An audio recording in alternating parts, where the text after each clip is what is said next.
사사기는 크게 세 단락으로 구성되어 있는데 사사시대 돌의 배경을 설명하고 있는 서론은 1장 1절부터 3장 6절까지이고요.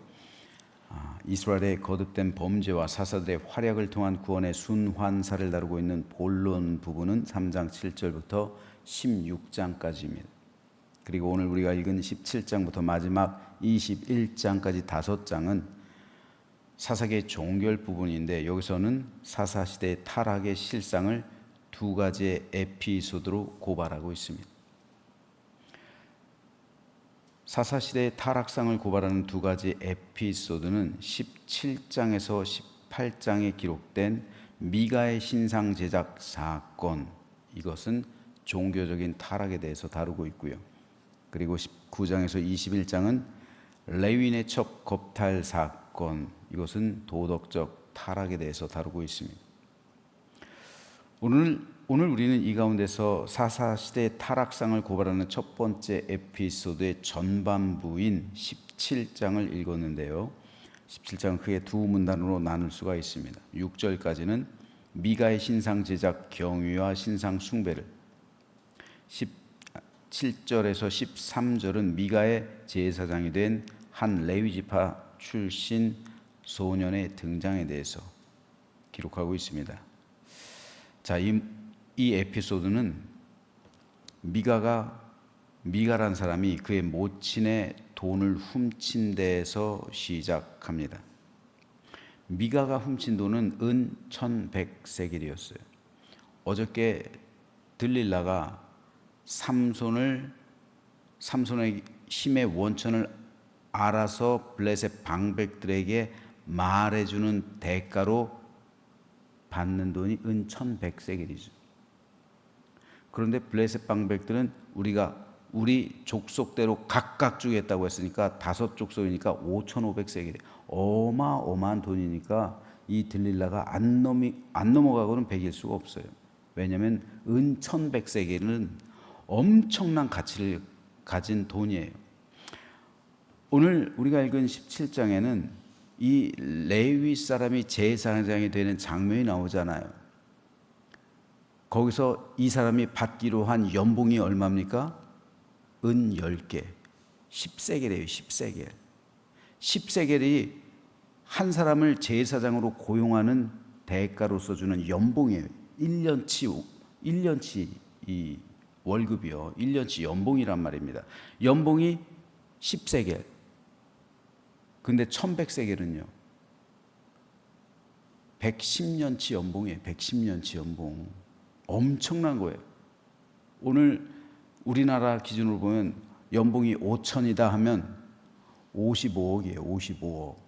어마어마한 돈을 훔친 거예요. 그러니까 들릴라한테 주기로 한 돈은 얼마예요? 55 곱하기 5 하면 200억이 넘는 돈이에요. 엄청난 돈을 주기로 하니까 들릴라가 목숨 걸고 그야말로 삼손의 비밀을 알아내기 위해서 그렇게 삼손을 못 살게 했던 거죠. 그런데 이 큰 돈을 훔친 거예요. 엄마는 몰랐죠. 설마 아들이 그 돈을 훔쳐갔으리라고는, 그 은을 훔쳐갔을 것이라고는 전혀 생각하지 못하고 그 도둑에 대해서 저주를 퍼부은 거예요. 그러니까 이 아들이 자기한테도 엄마가 그렇게 말하니까 혹시라도 그 저주와 피해를 받을까 봐 두려워서 자기가 그 돈을 훔쳐갔다고 솔직하게 고백합니다. 그러면서 은을 돌려줬어요. 이에 미가의 어머니는 혹시라도 미가가 자신의 한 말 때문에 저주를 받게 될까 봐 이 저주를 방지하는 무엇인가를 만들어야겠다. 그게 뭡니까? 제가 얼마 전에 말씀을 드린 적 있죠? 트라빔이라고. 그게 수호신, 즉 부적. 이 수호신을 만들어야겠다. 내가 한 저주로부터 우리 아들을 막아줄 수 있는 그 신상을 만들어야겠다. 그래서 드라빔을 만들 제작비로 은 200세겔을 줘. 200세겔은 얼마라고요? 그럼요, 20년치 연봉이죠. 20년치. 그러니까 우리나라 지금 하면 한 10억 정도. 아니 1억이네. 20년치면 10억 맞죠? 예. 10억 정도. 어마어마한 돈을 주는 거예요. 그리고서 신상을 제작해. 이 드라빔을 하나 제작합니다. 그런데 미가의 모친이 그 상황에서 미가한테 뭐라고 말합니까? 3절에 보면요, 내 손에서 이 은을 여호와께 거룩히 드리노라. 그걸 하나님께 드린다고 말하고 있어요. 왜 하나님께 드린다고 말했을까요? 그 드라빔을 하나님의 형상으로 만들었기 때문에 그런 거예요. 이 사람이 만든 드라빔이 곧 하나님의 형상, 즉 이 사람은 하나님을 만든 거예요. 하나님을 드라빔의 형상으로요. 그러니까 여호와께 드린다고 한 거예요. 즉 하나님께서 너를 지켜주실 거야. 그러니까 내 아들이 여호와께 복을 받을지어다 말하면서 하나님이 너를 지켜줄 거야 하면서 드라빔을 만든 거예요. 그 신상을 200세겔로요. 그래서 미가는 자기를 위해서 하나님의 형상을 만든 거예요. 드라빔을 만든 거예요. 하나님의 형상을 드라빔의 형태로 만든 거예요. 그리고 그것을 자기 집에 둡니다. 그런데 이 미가의 집에는 이미 뭐가 있어요? 신당이 있었어요. 신당이 있어서 그 자기가 만든 하나님의 형상, 그 드라빔을 신당에다 모셔둔 거예요. 그리고 거기에는 이 사람이 드라빔만 만든 게 아니라 뭐도 만들어요? 에봇도 만들어요. 에봇. 기드온도 에봇을 만들었죠. 금으로. 근데 미가는 은으로 에봇을 만들어요. 에봇을 만들어서 드라빔과 에봇을 같이 놔요. 굉장히 하나님에 대한 신앙이 두터운 것 같죠. 자기 집에다가 여호와의 전을 만든 거예요. 쉽게 말해서 자기 집에다가 여호와의 전을 만들었는데 사사기 기자가 그것을 왜 여호와의 전이라고 말 안 합니까? 여호와의 전은 개인이 소유할 수 있는 게 아니잖아요. 그 당시에는 하나님의 성막은 실로에 있었잖아요. 실로. 에브라임 지파 안에 있는 실로잖아요. 지금 미가가 에브라임 지파 사람이잖아요. 그렇기 때문에 실로 멀지도 않아요. 얼마든지 하나님께 가서 제사를 드릴 수가 있었고 예배할 수가 있었어요. 그런데 자기 집에다가 신당을 따로 만들어 놔서 걷다가 드라빔하고 그리고 에봇을 만들어서 모셔두었단 말입니다. 게다가 자기 아들을 그 신당의 제사장으로 임명해요. 그래서 그 신당을 지키게 해요. 이후에 베들레헴 출신 레위인이 살 곳을 찾아 떠나왔을 때 레위인을 자신의 신당의 제사장으로 삼아요. 연봉으로 은 10개, 의복 1벌, 그리고 먹을 것을 제공해줘. 그러면서 미가가 뭐라고 말합니까? 레위인이 내 제사장이 되었으니 이제 여호와께서 내게 복 주실 줄 아노라. 미가는 모든 것을 다 갖추었다고 생각하는 여호와를 향한 집, 여호와의 집도 내 집에 있고 귀한 성물 드라빔 그리고 에봇도 그 신당에 있고 그리고 그 신당에 제사장도 있고 그러니까 내 집은 여호와의 집이라는 거죠. 그러니까 여호와께서 내게 이제 복 주실 것이다. 나는 이제 형통할 것이다. 모든 애군을 여호와께서 막아주실 것이고 우리 집은 이제 잘 되는 일만 남았다. 미가가 고백하고 있는 거예요. 나름대로의 신앙 고백입니다. 그런데 왜 이게 종교적인 타락이냐면요. 일단 미가는 은 1100세겔이라는 엄청난 돈을 훔친 사람이죠. 있을 수 없는 그런 일을 자행한 사람이죠. 그리고 그 돈으로 자기 평안과 형통을 위해 하나님을 드라빔의 형상으로 만들었어요. 우상을 제작했다고. 그리고 자기 집에 있는 신당에다가 그 드라빔을 에봇을 함께 만들어서 모셔뒀어요. 그리고 그 신당의 제사장으로 자기 아들을 임명하고 이후에 레위인을 제사장으로 삼았어요. 자기가 월급을 주고요, 연봉을 주고요. 이게 있을 수 있는 일이에요. 하나같이 있을 수 없는 일을 미가가 자행하고 있는 거예요. 그런데 이 일이 미가 개인의 일이었을까요? 미가만 그랬을까요? 사사시대? 아니죠. 그런 일들이 여기저기 우후죽순 일어나고 있었다는 거예요. 그래서 레위인을 자기의 제사장으로 삼고 그런 일들이 편만했다는 거예요. 사사기 기자는 그 당시에는 이스라엘에 왕이 없었기 때문에 이런 일들이 벌어졌다라고 고발하고 있는 거예요. 대부분의 학자들은 사사기가 다윗 시대에 기록되었을 것으로 추정합니다. 그렇다면 사사기 기자는 다윗 왕정의 정통성을 입증해내기 위해서 왜 왕정이 필요한지, 왜 다윗이 메시아의 표상인지 그거를 알리기 위해서 사사기를 통해서 그때는 왕이 없었기 때문에 자기들 소견에 옳은 대로 행했다. 그러나 지금은 왕이 있기 때문에 왕에 의해서 이 모든 것을 균형 잡을 수가 있고 올바른 믿음 생활을 할 수 있다라는 것을 알리는 거예요. 긍정적으로 왕정을 바라보고 있는 거죠. 그런데 여기에는 근본적으로 중요한 문제가 있어요. 왜냐하면 이스라엘의 진정한 왕은 하나님이기 때문입니다. 그러므로 사사기 기자가 말하고 있는 그때는 이스라엘의 왕이 없으므로 자기들의 소견에 옳은 대로 행했다라는 이 말은 다름 아니라 여호와 하나님께서 그들의 왕이 되지 못했기 때문에 이런 종교적인 혼란과 신앙의 타락이 있을 수밖에 없다라고 이해하는 것이 더 옳은 해석이에요.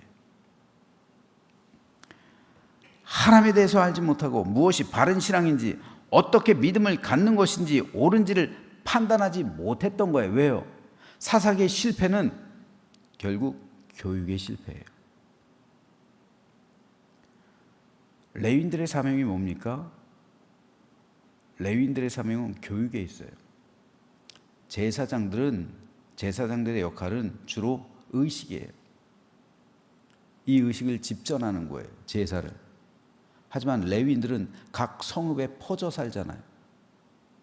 각 성읍에 퍼져 살면서 레위인들이 감당하는 기능, 그 역할은 바로 교육이에요. 율법에 대해서 하나님을 어떻게 아는지, 하나님을 어떻게 섬기는지 교육에 있어요. 바르게 가르쳐주는 그 의무가 레위인들에게 있어요. 그런데 레위인들은 어떻게 생활해요? 레위인들은 분깃도 없잖아요. 기업도 없잖아요. 그러니까 11조를 거두는 거예요. 그래서 그것을 하나님의 전으로 가지고 가면 그곳에서 제사장들과 레위인들이 나누는 거예요. 그런데 이 말은 뭡니까? 이스라엘 백성들이 11조를 하지 않았다는 거고, 말라기 시대는 11조를 해도 제사장들이 레위인들에게 나눠주지 않았다는 거예요. 이 문제예요. 그러니까 왜 레위인들이 자기 살 곳을 찾아 여기저기 흩어져요? 지금 오늘 본문에 등장하는 이 레위인도 베들레헴에서 살아가는 사람이에요. 근데 베들레헴에서 이 신앙 교육을 감당해야 되는 사람이 먹을 것이 없으니까 노동을 찾아서, 일거리를 찾아서 떠나는 거잖아요. 교육이 사라진 세대. 그러니까 자기들의 옳은 대로 행하는 거예요. 뭐가 옳은 건지 배우질 못했으니까요.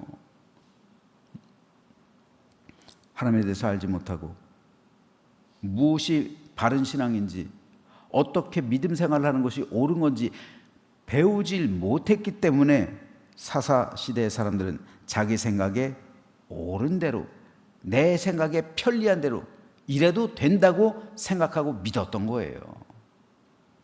그래서 내 생각엔 여호와 하나님의 집을 내 집에 모셔도 된다라고 생각했던 거고요. 그래서 만들었던 거예요. 내 생각엔 하나님의 형상을 드라빔의 모습으로 바꿔도 된다라고 생각한 거예요. 하나님의 형상을 그래서 만든 거예요, 드라빔으로. 내 생각엔 내 아들 중 한 사람 정도는 제사장으로 만들어도 된다라고 생각했던 거고요. 내 생각엔 레위인에게 연봉 주고 내가 만든 신당에서 생활하게 하면 하나님께서 자기에게 복을 주실 거다라고 믿었던 거예요.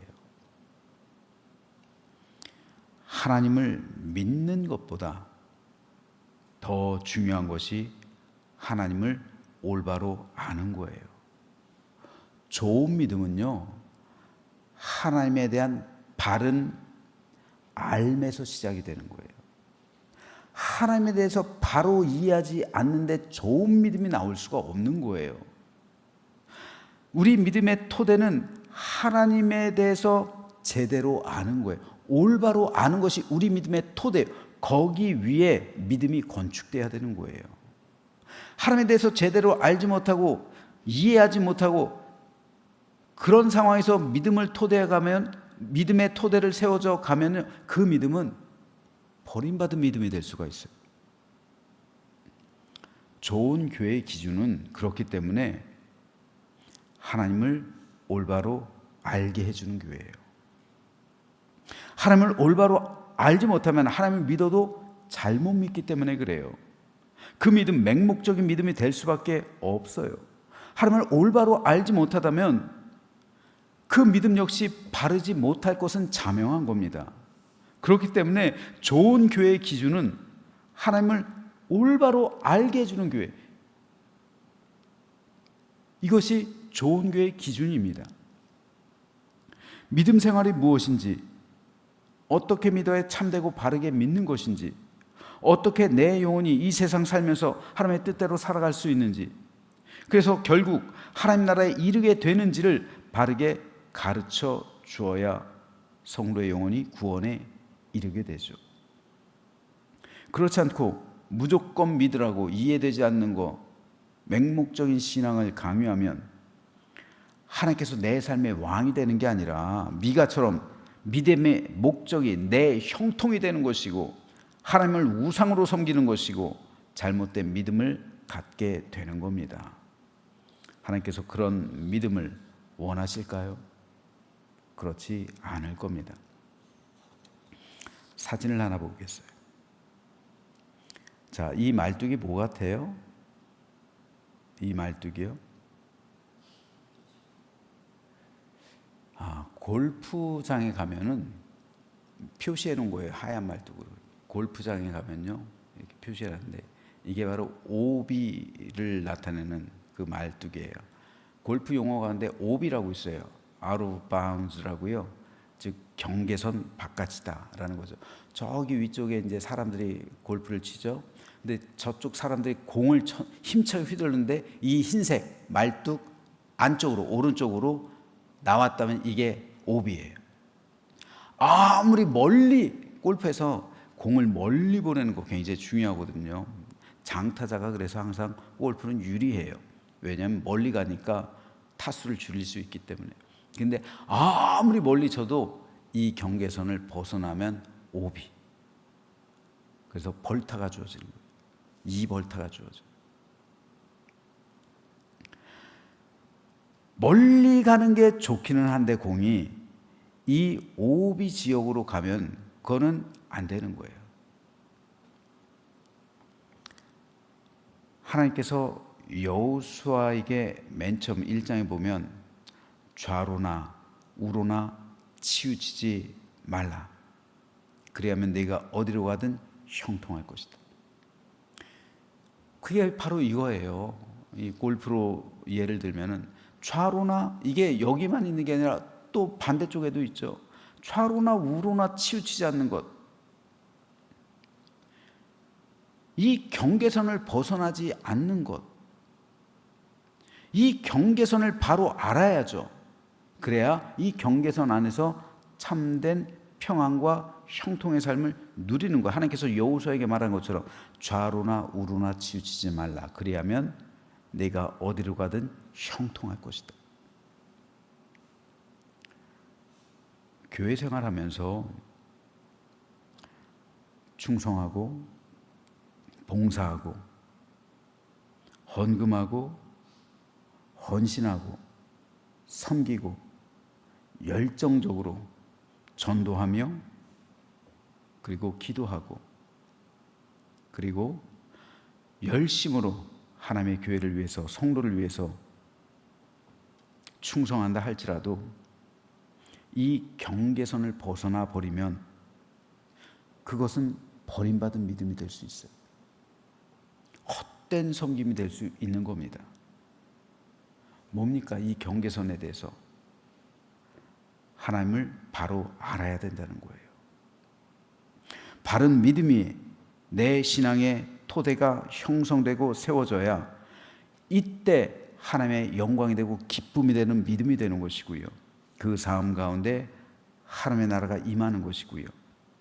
하나님께서는 그를 통해 일하시는 거고, 그 사람은 많은 열매를 맺게 되는 거고, 하나님께서 말씀하신 것처럼 좌로나 우로나 치우치지 않을 때 형통의 삶이 임하는 겁니다. 그러므로 저는 저와 여러분 모두가 바른 믿음 위에 세워지기 위해서 하나님을 바로 알게 되기를 소망합니다. 하나님을 바로 아는 것, 이것이 얼마나 소중합니까? 하나님을 올바로 이해하는 것, 이것이 얼마나 귀중합니까? 그러므로 교회에서는요, 어떻게 하면 하나님을 바로 알게 할까? 어떻게 하면 하나님을 올바로 이해하게 할까? 그것을 위해서 늘 고민해야 되고 늘 우리 성도들에게 가르칠 수 있도록 도와야 한다. 첫째는 설교고요. 둘째는 어떠한 성경 공부, 그냥 비단 성경 공부뿐 아니라 진짜 아카데믹한 것, 즉 신학, 이것을 동원해서라도 가르쳐 줄 수 있어야 되는 거예요. 우신예찬이라는 책도 있고요. 지금도 그래요. 똑같이 그 나라들마다 다 그래요. 나라들마다 위정자들은 국민들이 똑똑해진 걸 원하지 않아요. 왜요? 다루기 힘드니까. 국민들이 똑똑해지면 다루기 힘든 거예요. 그러니까 우매하게 만드는 거예요. 영국도 교육이 달라요. 엘리트 교육과 그냥 공립학교 교육이 달라요. 사립하고. 엘리트 교육은요, 일반 교재를 쓰지 않아요. 지금 우리가 하는 주입식 교육은 그냥 우민을 만들어내는 교육이에요. 생각하지 못하게 한단 말이에요. 엘리트 교육은 생각하게 하는 교육이에요. 생각을 극대화하게 하는 교육이에요. 주입식으로 외우는 게 아니에요. 외우는 건 사람을 바보로 만드는 거예요. 그게 아니라 생각하게 하는 거예요. 왜 이렇지? 예를 들어서 플라톤의 국가란 책이 있으면 그 책 굉장히 좋은 책이거든요. 플라톤의 국가 가지고 엘리트 교육에선 그 책을 읽으면서 토의하는 거예요. 생각하게 만드는 거예요. 국가가 무엇인지, 어떻게 백성들을 리드할 것인지, 어떻게 통치할 것인지, 이런 걸 생각하는 거예요. 그런 책들을 보면 그런 게 교재예요. 이게 엘리트 교육이에요. 달라요. 그런데 어떤 나라도 다 그래요. 국민들이 쉽게 말해서 무식할수록 다루기가 편해요. 머리가 깨어 있어가지고 생각을 막 하기 시작하면서 생각이 극대화되고 막 그러면요, 골치 아픈 거예요. 북한도 그렇고요. 중국도 그래요. 대부분의 후진적인 정치 제도에서는 그래요. 그래서 공산주의가 굉장히 위험한 거예요. 왜요? 사람들을 바보로 만들어요. 그래서 자기들 입맛에 맞게 조리해요.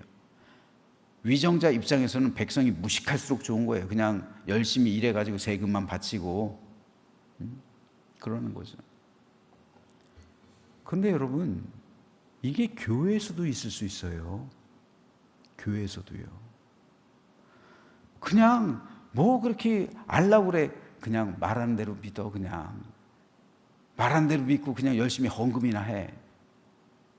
이래서는 안 되는 거예요. 이래서는 안 되는 겁니다. 하나님을 제대로 알아야 되는 거예요. 하나님에 대한 갈망이 있어야 되는 거예요. 영원한 진리에 대한 갈망이 있어야 되는 겁니다.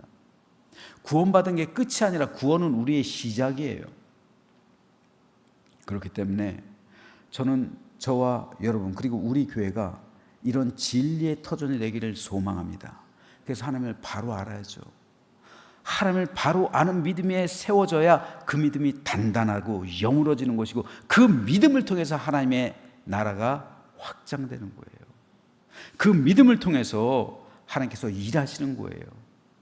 그러면 저는 저와 여러분 그리고 우리 교회가 이렇게 하나님을 진실로 아는 믿음의 토대 위에 바르게 세워져서 하나님께서 인정하시는 좋은 교회와 좋은 목회자와 좋은 성도가 되시기를 주님의 이름으로 축원합니다.